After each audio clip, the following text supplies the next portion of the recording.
other than a postseason ban, what Well, is that would the be major? it. That would be it. Right? That would be it. It would. I would guess that would be on the table for sure. A major. I think it would be on the table. 3 years of major one violations or whatever. Would a postseason ban would definitely be on the table. I was talking to some former NCAA investigators who we've written this, but told me that that almost certainly is on the table because these would be considered level 1 major violations. I mean, look what the NCAA thought it was egregious enough to, for the first time that I can remember, right, opened up, quote, their vault of evidence in the middle of a season for a conference in a school to look at and then levy penalties. So, yeah, it will be a postseason ban. I think that's the answer. But I've got a solution also. They don't want to. They do not want to do postseason bans. And they don't. Want to poll the right? membership, i.e., Fox and ESPN. Yeah. So they have to make that move. I agree. They could come out and say, I'm not arguing against the punishment. If they want to come out and say, hey, you guys are postseason banned, I can't imagine being more than 1 year. No. No, probably not. Probably not. But I think that is the only penalty that would have any tangible impact on Michigan. Now, they may drop back because they no longer have Jim Harbaugh. They may drop back because like you said, the staff isn't as good. Sharon Moore needs to grow into it. I have no idea. But my point is just, I think you can cheat all you want because other than a postseason ban, there isn't one thing in their arsenal that has any impact if you're a major program like Michigan football. 10 scholarships, whatever. We'll just concentrate on the portal. I think you got to give the portal kids scholarships too. Yeah, but you can get a smaller talent pool. Slightly. That's where NIL comes in. It's right? not. Right. You get walk-ons. It's not the same as it used to be. No, I agree. I'm not arguing that point with you. That used to be a big deal. Recruiting off campus. All those things did work. Now it doesn't. Most of these schools aren't at 85 scholarships anyway. And all you sit there saying, that's all right. Next year's recruiting class, we'll only have 16 kids. We'll just load up with more older kids. So some of our second part of our freshman class, we won't bother with.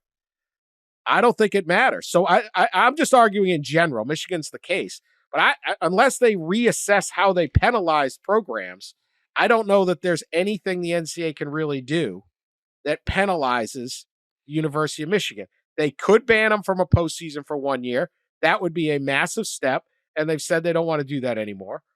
Or they could try to apply Jim Harbaugh's penalties to Sharon Moore, lawyer up. I mean, if I'm Sharon Moore, of course I'm fighting that. I didn't do it. That's the other guy. He lied. I'm not him. So, and even then, what are we talking? Let's say they give a 2 or 3 game.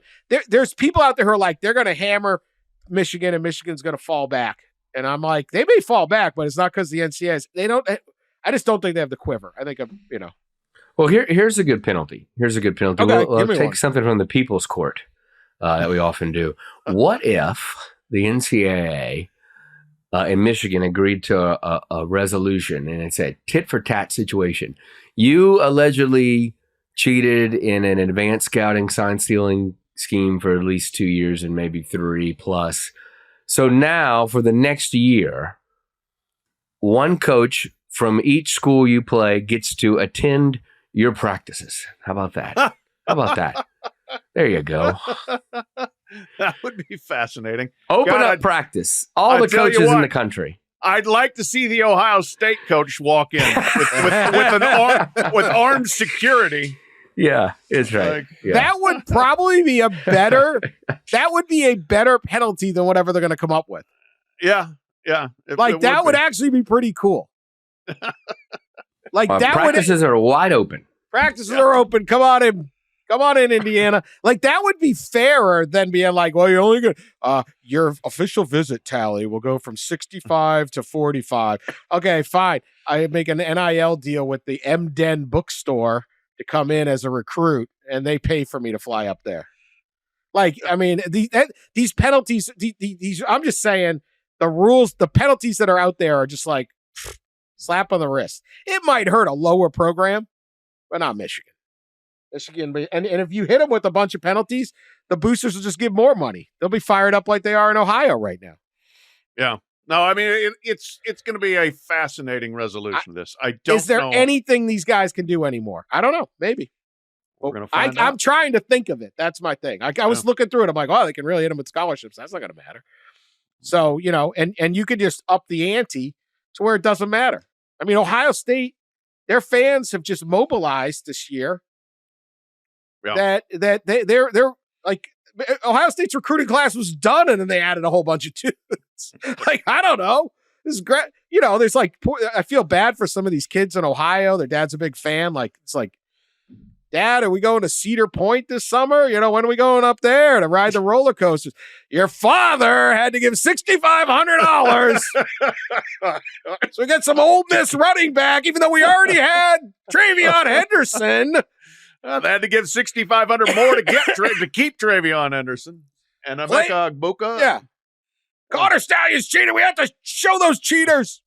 Play with some sidewalk chalk all summer. Municipal pool, Cedar Point's overrated. I mean, these poor kids. No summer vacation for you. That's it. The summer vacations are off in the state of Ohio. We're out. We're out of money. Budget's a little blown. Community college for a year, then you can go off. Yeah, I don't know.